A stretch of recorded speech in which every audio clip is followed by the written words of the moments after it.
Welcome back to a new episode of Podcast on the Brink. Third straight week with a new episode, so I think we're getting back into a routine and very excited about this week's episode. Longtime friend, Zach Osterman of the Indianapolis Stars here. Welcome back to Podcast on the Brink, Zach. Good to talk to you on this Wednesday morning.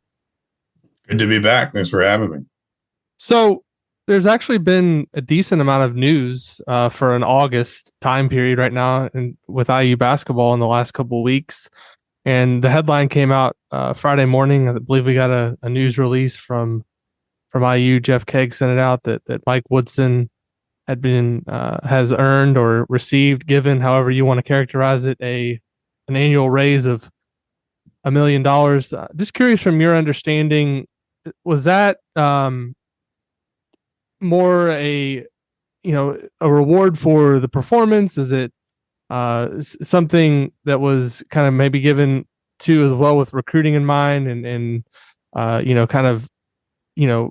further securing Mike Woodson's place maybe as one of the higher paid coaches in the Big Ten? Just kind of curious your reaction to the raise for Woodson and maybe how that all came about based on your understanding.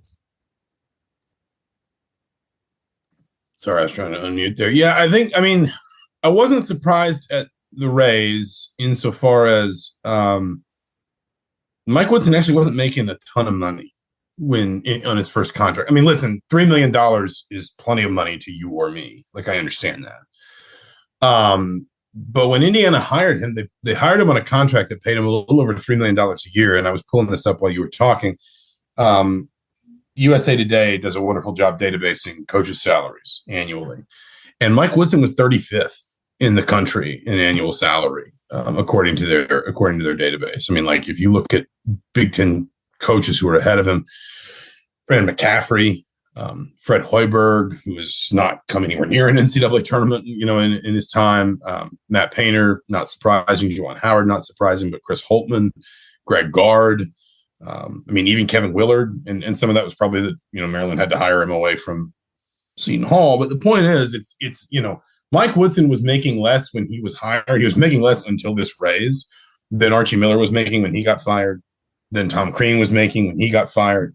Again, it's plenty of money for you or me, but in terms of sort of where the market dictates all this stuff, it was a low number for IU men's basketball in terms of, maybe not just what Woodson had earned. And you would argue he'd earned a raise, back-to-back NCAA tournaments, a top 4 finish in the Big Ten last year, has been recruiting really well, obviously player development, things like that. The program is pointed in a positive direction again after, a lot of years just kind of sort of listing in the water.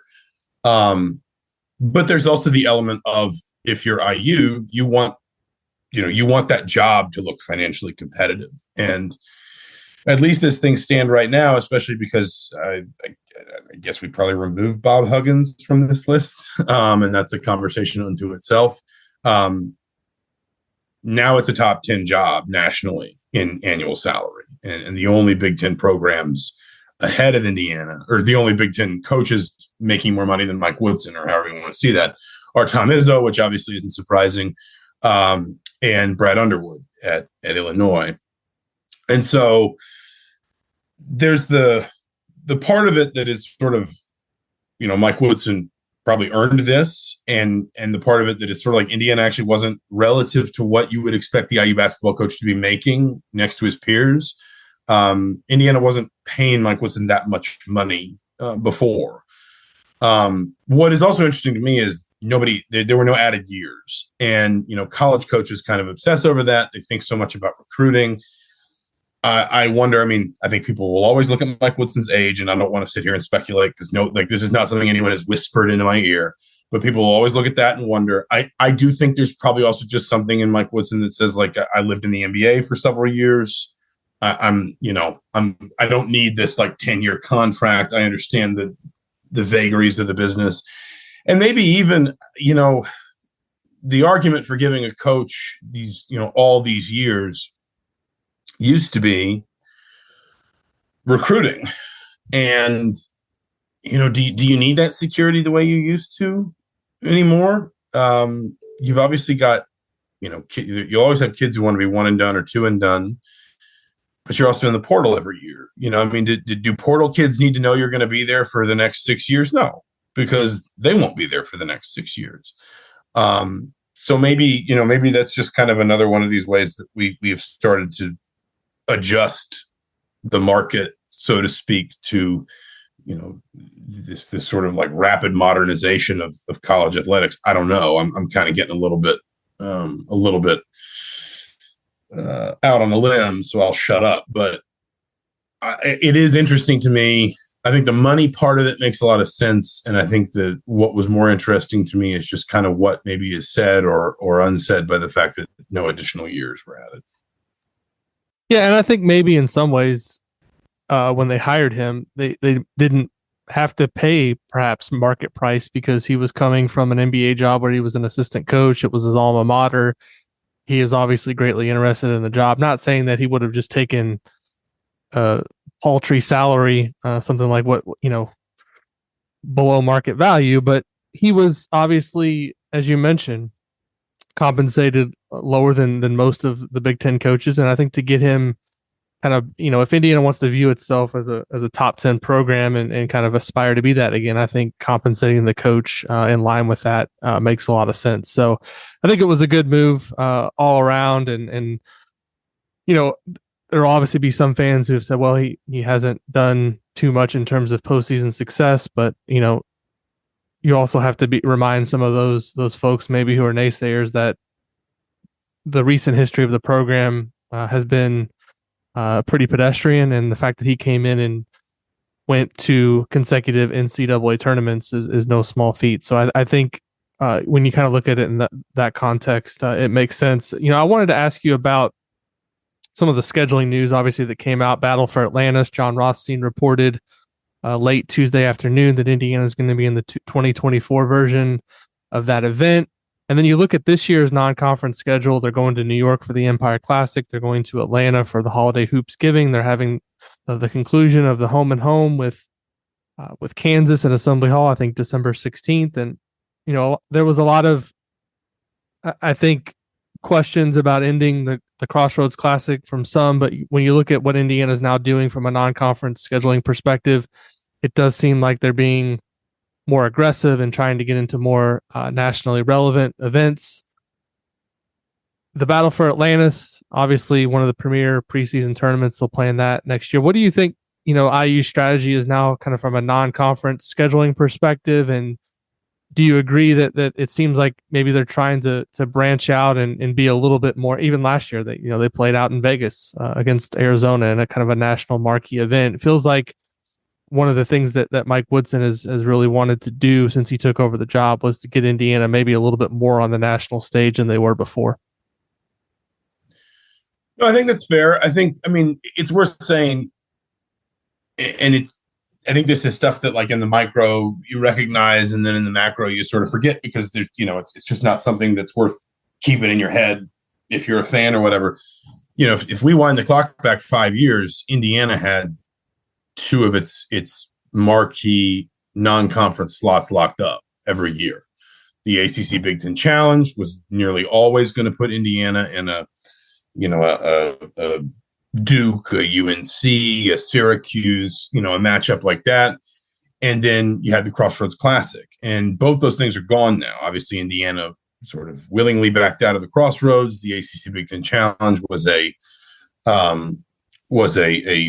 victim of the new Big Ten media deal. And so you're going to have to, and so far as I know, and I've talked to people at the conference about this, just kind of at least maybe more theoretically, they're open. I think the Big Ten's open to the idea of adding an ACC Big Ten type event going forward. But at least the last I checked, and it has been a little while, so maybe something's moved or changed. But the last I checked, there wasn't any sort of concrete plan in that regard. It wasn't like they had something in the pipeline. And so, literally what I've been told at times in having these conversations is that the conference is thrilled when they see a program like Indiana doing this kind of stuff, and basically almost almost doing the conference's work for it, in the sense that, and I think I think you're going to see this in the other direction in football, where there used to be this rule in football that every Big Ten team would play obviously the 9-game schedule, and then they would have to go schedule a Power 5 conference opponent. And the whole idea behind that was to raise everybody's strength of schedule, everybody's profile, and make it easier for Big Ten teams to get into the playoff conversation. Well, the playoff has expanded to 12 teams, and I think the Big Ten has kind of realized the Ohio States, the Penn States, the Michigans, they'll always want to be in those marquee events anyway, for money, for recruiting exposure, all that kind of stuff.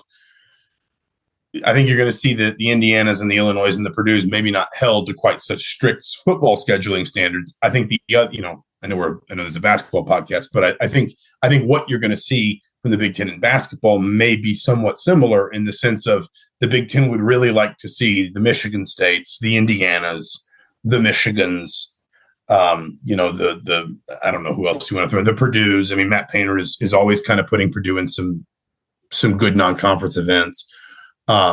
Is going to want to see them challenging themselves. And I'm not saying that they just don't care about Nebraska or Northwestern, but that's not quite such an emphasis for the Big Ten at the moment. And so I think the conference, loves to see a program like Indiana challenge itself. And, and to Mike Woodson's credit, I mean, we've all cited this at different times, but I mean, he said when he took the job, more or less, he said, I'm going to soft pedal this first year. I'm getting my feet wet. I'm figuring these guys out. They're figuring me out. But once I think we're ready, we're going to go challenge ourselves. And they played, they were obviously at Xavier in the Gavitt games last year. They had North Carolina at home in the last ACC Big Ten Challenge. And then you mentioned the Arizona and Kansas. They put themselves in the Empire Classic this year. They put themselves in the Holiday Hoops Giving tournament. Or it's not a tournament, it's an event. You know what I mean?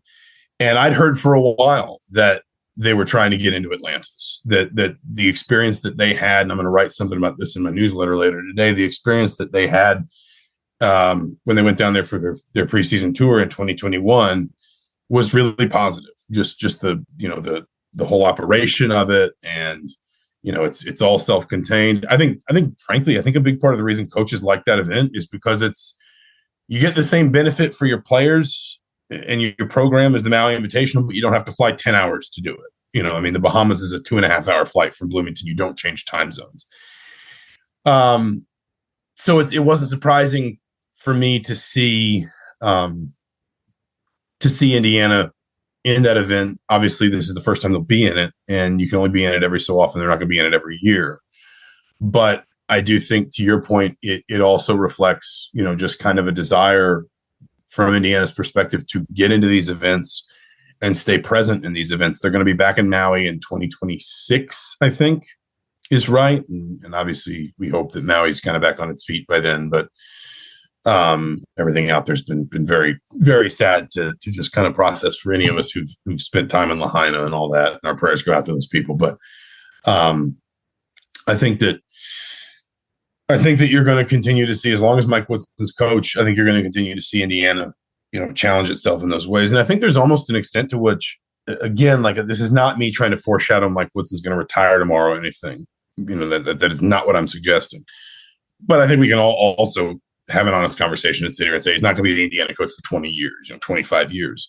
But I think there's also almost this attitude that he has of, I guess, for lack of a better term, setting behaviors, if that makes sense. And just sort of saying, this is what Indiana basketball should expect of itself. This is how it should recruit. This is how it should develop players. This is how it should schedule. Mike Woodson says every time somebody asks, I'm here to win a national championship. And maybe we won't, but that needs to be the goal if you are here at Indiana. And he takes that approach to everything, I think, around the program, and that includes scheduling. And I don't think that's going to stop. Yeah, one of the things, and obviously this is probably a conversation for another day, that I've thought about a little bit too in terms of the scheduling, is kind of what it's going to look like moving forward for the Big Ten schedule once there's 18 teams in the league. I saw a piece in The Athletic, I think it was, a couple of weeks ago, where there were some coaches, some were quoted with their name to it, others quoted anonymously, just kind of talking about the challenges of having an 18 team league and whether or not the Big Ten eventually bumps up to more conference games. I think that's going to be interesting to watch because I think one of the things that could potentially go away, I think Steve Peichel even mentioned that he thinks long term that the Big Ten may just want to only play conference games, which would be an interesting concept to see down the line if that were to come to fruition. But I'll be very curious to see how it impacts some of these non-conference events if the Big Ten does opt to go to more conference games, which I think when you're looking at trying to best determine a Big Ten champion, when you're going to play 20 conference games and you have 18 teams, that becomes pretty challenging. So something to watch down the line. Obviously, Zach, this fall is setting up to be a pretty busy recruiting time for Indiana. They've put a lot of work in on the 2024 class, and I don't necessarily want to talk specifically about any recruits, but I'm just kind of curious, after last recruiting cycle where they signed Gabe Cupps, they signed Ja'Kai Newton. I don't think you can criticize either of those signings in any way, but didn't really bring in until the spring at least a blue chip recruit in Mackenzie Mbako. That was obviously a situation where he decommitted from another school. So their high school recruiting class was pretty strong, but they put a lot into this 2024 group in general. And you look at the recruiting board and it's all guys who are ranked in the top 25, top 40 nationally. What do you think a successful, signing day looks like for Indiana in November? Do they have to, in your mind, with what they've put into this? And they've always got the portal in the spring in terms of, if you don't hit on a couple of these guys, you have that as a backdrop. But it feels to me that, and this is just my opinion, curious if you agree, that I think for this to be viewed as a success and this approach that Indiana took in terms of kind of upping its game and trying to get in the door with some more highly ranked prospects this fall, that they need to at least get a couple of these guys in the door by November to have this kind of deemed a success, this approach. No, I think that's fair. I think, if you look at last year, they never seemed, that they seemed in on the guys they got. Like they seemed to really like Cupps, and obviously they had some deep ties with Ja'Kai Newton. But in terms of like sort of the way they attacked the top end of the class, and certainly the way they attacked kind of like fall recruiting, I'm not going to say that they didn't miss on anybody, but they didn't seem fully convinced by the 2023 class either. Like, you think about, and they may be proven right, they may be proven wrong, but you think about like a player like Xavier Booker, who is obviously from Indianapolis and winds up at Michigan State. Was Indiana recruiting him as hard as they've been recruiting some of these kids in 2024? Like, I'm not totally sure. I'm not totally sure the answer to that question. And that's, again, like, they may be proven wrong. Like, they're going to see Booker this season, and he may well, make them live to regret. No matter how much they prioritize him, they may well, or he may well, leave them regretting that they didn't get him. But they seem a lot more like last year. You could tell, even at this time of year, Trace Jackson Davis probably gone, Race Thompson definitely gone, Miller Kopp definitely gone. We thought Xavier Johnson definitely gone. Obviously that unfolds. You kind of just trade Johnson for Jalen Hood-Schifino because we knew he was good. We didn't know if he'd necessarily be good enough to be one and done. My point is, you looked at that and you could tell, even at like kind of this time of year, even when Indiana still had irons in the fire in 2023, that it was going to be an off-season roster rebuild defined by work in the portal, because Indiana was going to have to replace all this experience, and it just wasn't going to be realistic to bring in, 7 freshmen. That that is rarely kind of a winning strategy. But even this time last summer, you could also see Indiana really starting to target 2024 and really starting to zero in on guys, a Liam McNeely, a Derek Queen, obviously Dylan Harper, who I think is it seems like, I know Indiana's in the mix. He hasn't committed yet, right? I think, but everybody thinks it's probably either Rutgers or Duke. Right. But the point is, it's even this time last year, you can almost kind of see the 2023 offseason cycle. So if you want to talk about the roster cycle, 2023 was going to be defined in at least in significant part by work in the portal. And it seemed like Indiana was gearing up for 2024 to be much more of a, let's see if we can't go get some really high level high school guys. They've obviously put themselves in that position now. it's, listen, it's one thing to be in a guy's top 3, top 5, top 7. It's another thing to get him in. It does kind of feel like I don't want to say they just need one. Like if they just get one, then everything else will follow after. But I do think it's sort of one of those where they have a lot of momentum right now. There's obviously a lot of interest in the program because of the success Woodson's had both on the court and in player development in the last couple of years. And I mean, geez, like they're basically recruiting Montverde's senior class too. So I mean, some of these guys literally know each other, play with each other all the time. It does feel a little bit like it's all kind of on a precipice. And if they could get like I know Liam McNeely is going to be in town in a couple of weeks. If you could get like Liam McNeely to commit early, and I don't know if that's part of his process or his thinking or not. But you and I have both been around recruiting enough to know sometimes once you get that momentum, guys want to jump on. And once you get like it doesn't always happen with like a McKenzie and Baco. That was a late recruitment. It was a re-recruitment in the spring. But I think we can all remember those heady days under Tom Crean where it was like Ron Patterson, Hunter Perea, Cody Zeller, Yogi Ferrell all in the space of like 3 months or 4 months or something like that. It sort of feels like that's where Indiana can get to if even just one of those kids commits, then suddenly that sort of validates a lot of the momentum and a lot of the interest and the hype.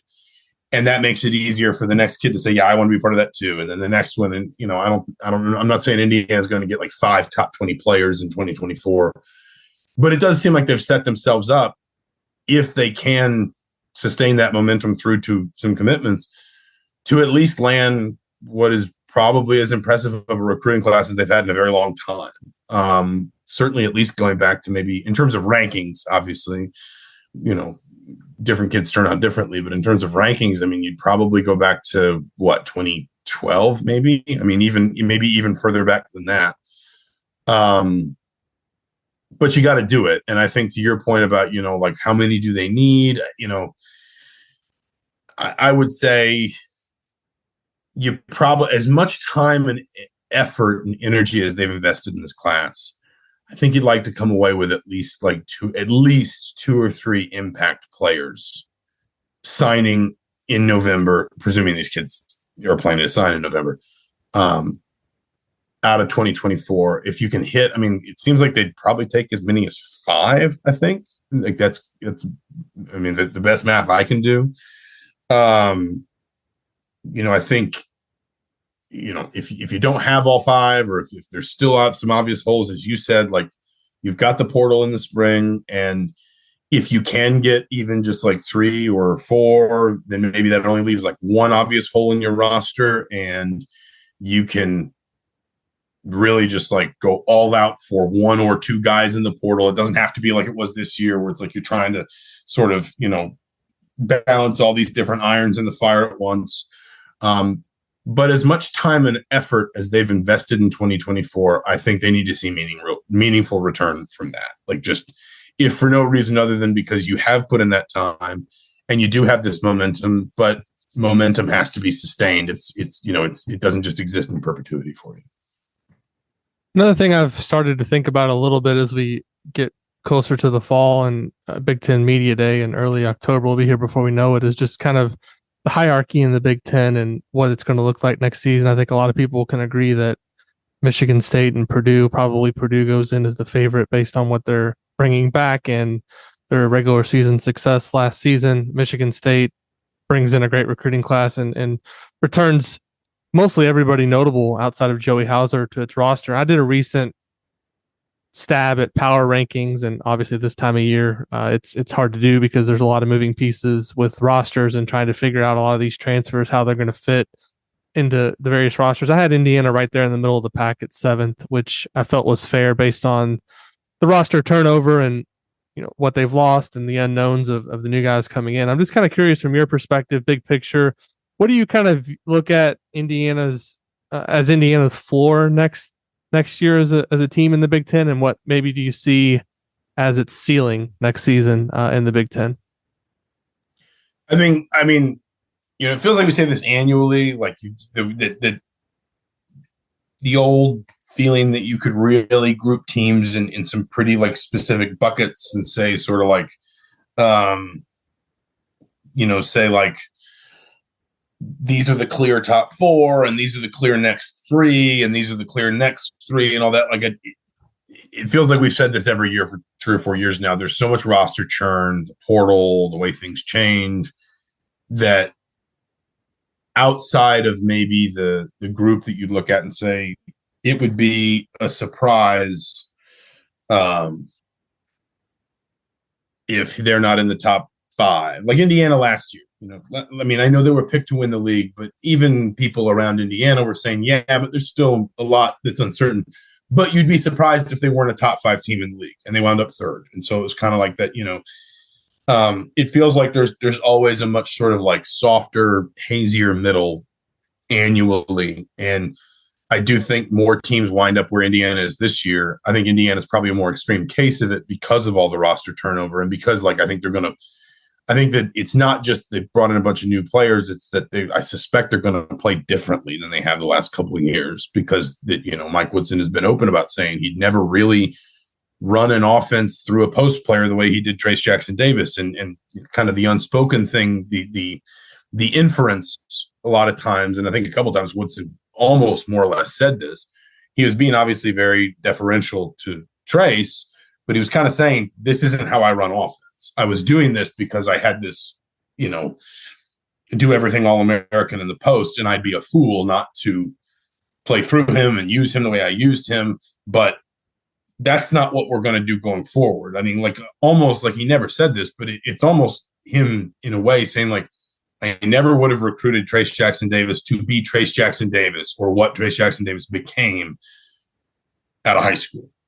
I would have, started him differently, used him differently, developed him differently, whatever you want to say. Woodson never said that outright, but I think disagree with me, I guess, if you feel I'm wrong, but it always felt like that was kind of Woodson's way of saying, like, as we go forward, I'm going to play differently. And so the ceiling and the floor feel very high for Indiana and very low for Indiana this year, because it's not just like new faces and guys in new roles. It's potentially trying to figure out a new way of playing. For example, like you wouldn't have a hard time, just as an example, convincing me that Indiana loses 3 of its 4 major non-conference games, but then finishes in the top 4 or the top 3 in the Big Ten. This is an extreme example. I'm not predicting Indiana's going to win the national championship. I want to be very clear. But a season like 80-81, where there was all this kind of, tumult in the non-conference and some games they really shouldn't have lost. And obviously that team was a little bit different because like that team wasn't unproven, and it just couldn't kind of figure out why it couldn't figure it out. But then, they really catch fire once they sort of hit their groove in conference play.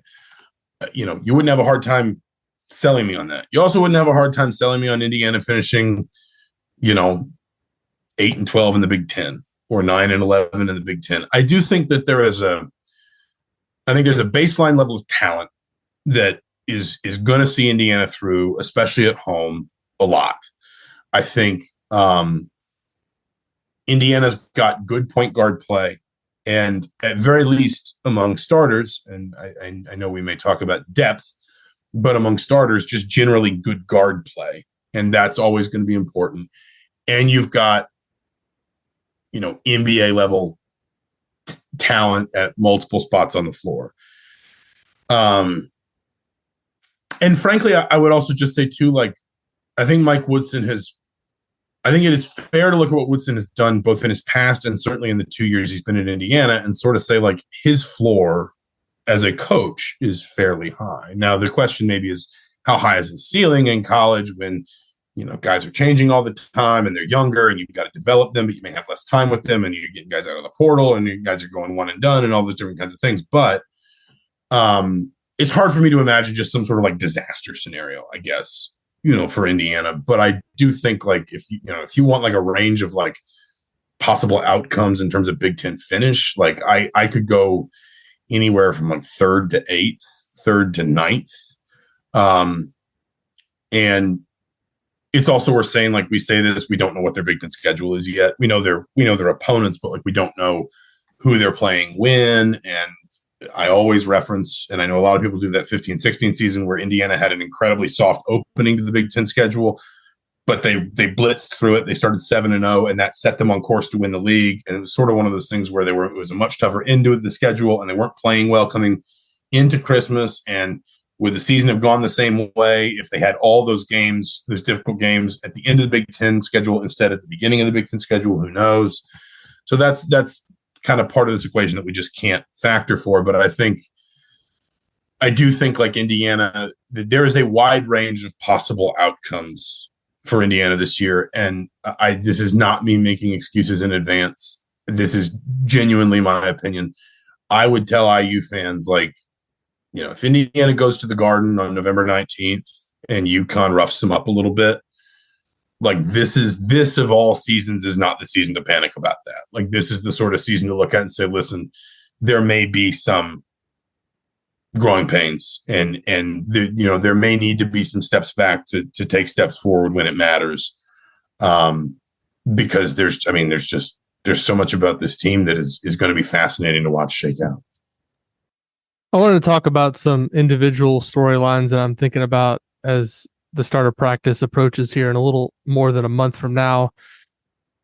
Kel'el Ware obviously was a highly ranked recruit, played last season at Oregon, didn't necessarily have the on-court results that a lot of people expected. I think the expectation for many was that he would be a one-and-done guy out there, and for whatever reason, things didn't work out. There was a lot of reporting, and if you kind of search Kel'el Ware on what happened with Kel'el Ware at Oregon, you're going to see things about his motor, and and looking ahead to his time in Bloomington, is Mike Woodson going to be able to unlock that motor and maybe help him realize his potential?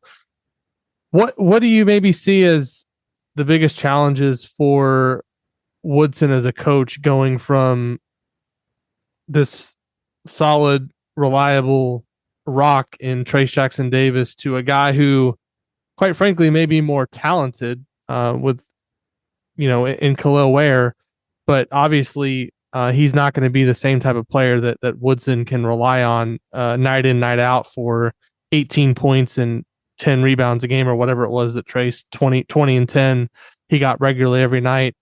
So how do you, first of all, do you think the discussion about Ware and his motor has been a little bit overblown? Do you think it's fair? And second, just how do you think he fits in within the context of this team and the importance of what he's going to need to do next season for Indiana to reach its potential as a team?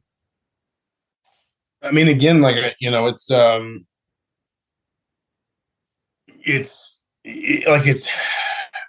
hard to say for certain, and I think you try to go back and look at almost more what Woodson did with his bigs in the NBA, and you think about these aren't perfect comparisons, but like you think about what he did with Al Horford in Atlanta, and sort of, listen, again, Horford and Ware are not the same player at all. But I do think, Al Horford shot a lot of jumpers basically right out of the gate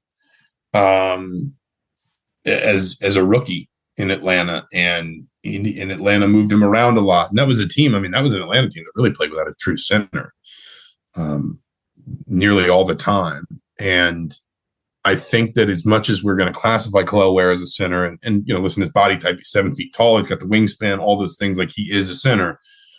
But I think Indiana's going to want him to do more power forwardy things, more, move around more, score from more places on the floor. I certainly think the days of the offense basically being built around getting the ball down, posting up, and then and then moving around, that's probably over, at least in terms of like that being the dominant way Indiana plays. Now, again, the stuff you don't know is like, how much better is Malik Reneau as a passer? How good of a passer is Kel'el Ware? Because if the answer is, well, Kel'el Ware is a much better passer than we thought he was, then you can do some of that stuff. Then, and maybe the sets look a little bit different, but part of the reason Indiana did that was because Trace Jackson Davis was just so good passing the ball. I will cite this statistic until the sun implodes. Trace Jackson Davis had a higher assist rate in Big Ten play last season than Yogi Ferrell had the year that he led Indiana to the Big Ten championship in 2016. That's remarkable. You cannot possibly expect Kel'el Ware to do that. You can't expect anybody to do that. Big men should not pass the ball that well. And so, and then at the same time, this is a chicken and egg thing. Trace Jackson Davis' assist rate is so high because Indiana runs an offense that relies on him to make those passes, and everything needs to sort of spoke out from Trace Jackson Davis. I think the issue you have is what I came back to, a few minutes ago. We just don't know exactly what Mike Woodson is going to structure his offense around. I think there's going to be a lot of high ball screens, a lot of pick and roll, a lot of the stuff that we've seen really over the last, I'd say season and a half. I think that he kind of eased into it his first season. But I think it's just so hard to pigeonhole roles for basically almost anybody taller than 6'4", because I just don't know exactly. Like I don't think Mike Woodson is going to run the offense he's run the last 2 years, but then I don't have a great point of reference of how he's going to, what he's going to do instead. I've said this many times. I think you have to look more closely at what he did in Atlanta than what he did in New York. Not least because he also, he had a lot more time in Atlanta. He built that roster up from, very humble beginnings alongside Billy Knight, who was his GM in Atlanta. He also had Carmelo Anthony in New York. So that's kind of a difficult comparison as well, unless he looks at Mackenzie Mbako and he sees enough talent to say, you're going to be my, Big Ten Carmelo. I don't know.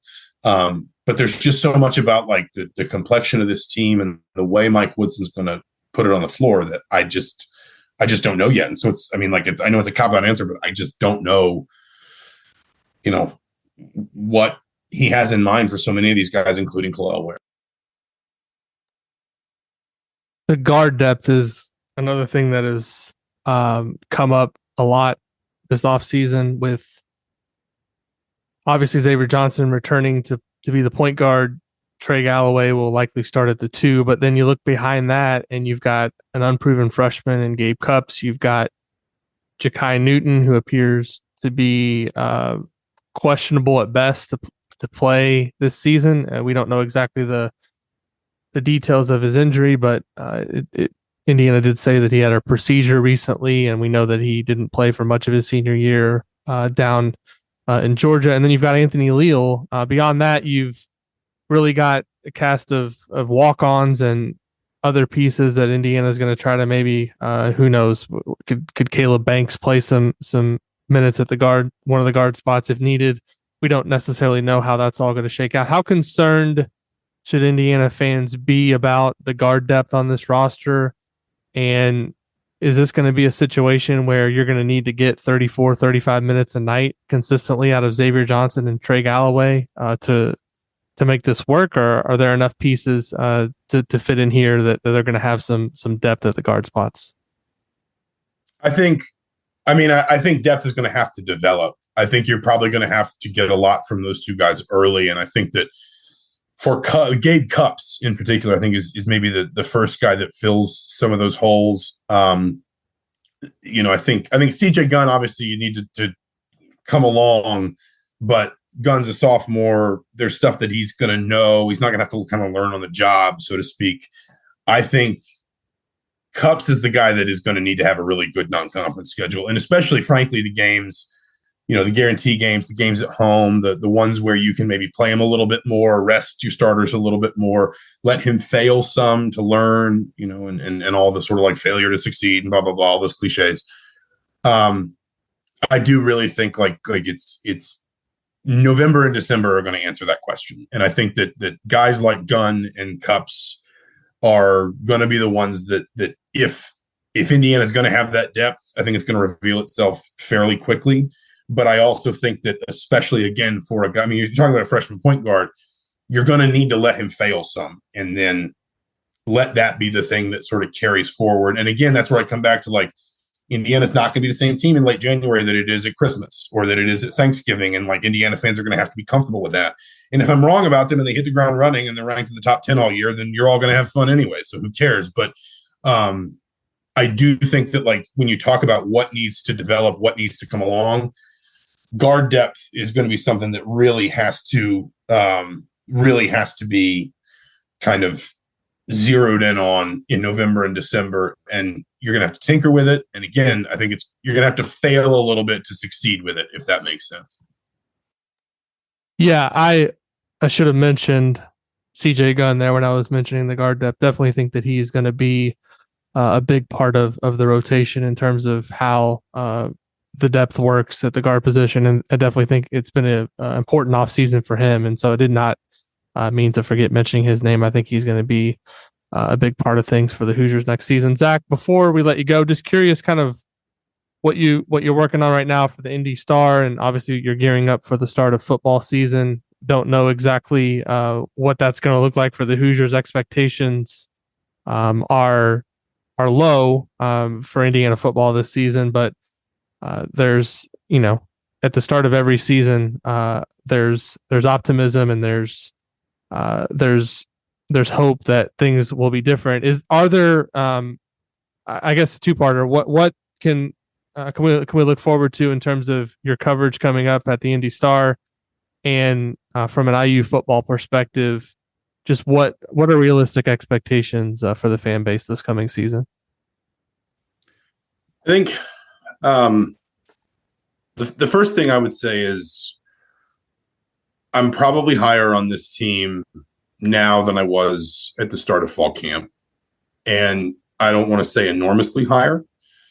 I like, they haven't gone from a 4-win team to an 8-win team in my mind.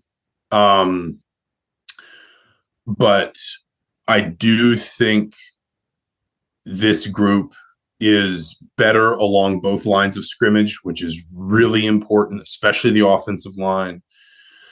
I think quarterback's going to be a work in progress for a while, and that tends to put a bit of a ceiling on a team's potential. But sometimes a guy can get into a role like that, especially a young guy, and kind of have some early growing pains, and then really hit his stride. Kind of as the season wears on.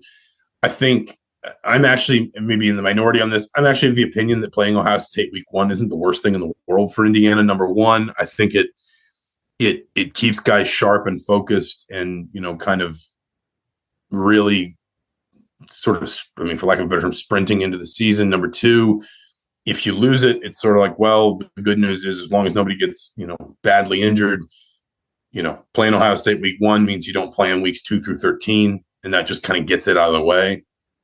I don't think this team is, again, I want to be clear, in me saying I'm more sold on this team than I was 3 or 4 weeks ago before we saw them in fall camp. I still think there's some really obvious holes in this team. I think there's some weaknesses they may struggle to overcome. And I think their ceiling is probably still basically just, can they get to 6 or 7 wins, and get to a bowl game. I think they're going to be at best kind of on that bubble most of the year. But I am interested to see, basically, I think that the 2 games, maybe 3 games, because I think Akron is quietly a little bit better than they've been in the last couple of years. You got to beat Indiana State, obviously. And then there's that 3-game run of Louisville and Indy, Akron at home, and Maryland on the road. And I'm fascinated to see Indiana kind of navigate that 3-game stretch, because I think that will tell us a lot about what this team's ambitions are and what it's capable of. I think Indiana could go 3-0 in that stretch. I think Indiana could go 0-3 in that stretch. And basically, I think that's going to set the terms for a lot of what happens afterward in terms of the season. And I think it's going to be, again, like you're talking about, if you're talking about like coverage and stuff, it's going to be another fascinating year in terms of, not unlike basketball, Indiana really remade kind of whole pieces of its team in the portal last year. There's a decent chance Indiana's going to be starting a portal quarterback. I think you're going to see at least one of Indiana's starting wide receivers will be a player who transferred in this offseason. The defensive line and the secondary will be stuffed with new faces, either basically like redshirt freshmen who didn't play a lot last year but got a lot of developmental time in the offseason, or transfers like Marcus Burris, Andre Carter, who might be the best player on the team, Linnell Carr, Philip Bleedy. In the secondary, you're going to have guys like, Tyrek McDaniel and Jameer Johnson. You just kind of go on and on. But it's going to be a fascinating process watching Indiana try to work itself out and work out what it is and what it's good at. And I think that's going to dominate a lot of the sort of maybe first month or so of the season in terms of the discourse around this team is trying to pin down, what Indiana's good at and where, and whether that's good enough to get them where they want to go. And so I think that is just, I think, the sort of dominant piece of all this. And people want to talk about, well, the quarterback, what's the quarterback going to be? Or, what's the offense going to be? And it's just sort of like, Indiana's going to have to find itself in real time. There's some of the stuff you can work out in spring camp, at fall camp, but there's some of the stuff that you can only figure out, kind of in the moment, on the field, in season. And it's going to be really interesting to watch Indiana try to work through a lot of it. I'd probably, I think I've said this to people before, the sort of over-under win total that I saw most consistently in the offseason was 3.5. I would probably just about take the over on that, but I'm not, that's me saying that I think this team's, capable of winning 4 games. I'm not sure if this team's capable of winning 6. I think it's possible, but I wouldn't sit here and guarantee it.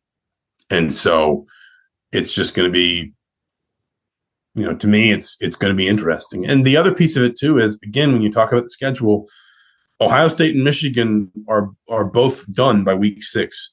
So if you can, if you can even be like 3-3 at week 6 with Rutgers, at least I think that's right. I think they play Michigan before they play Rutgers. But you got Rutgers coming into town on homecoming. You've got Michigan State coming to Bloomington. You've got Illinois and Purdue both on the road. But Indiana's won, I think, its last 2 games at Illinois. Obviously, Purdue's got a first-year head coach. You don't know what they're going to look like by the end of the year. If Indiana can even find its way to having 3 wins by the time Rutgers comes to Bloomington, I think there's hope for the making a run at a bowl game and at least kind of getting Indiana back to that place where it was consistently from about 2013 to 2020, where you felt the floor was 5 wins and the ceiling was obviously getting into the postseason.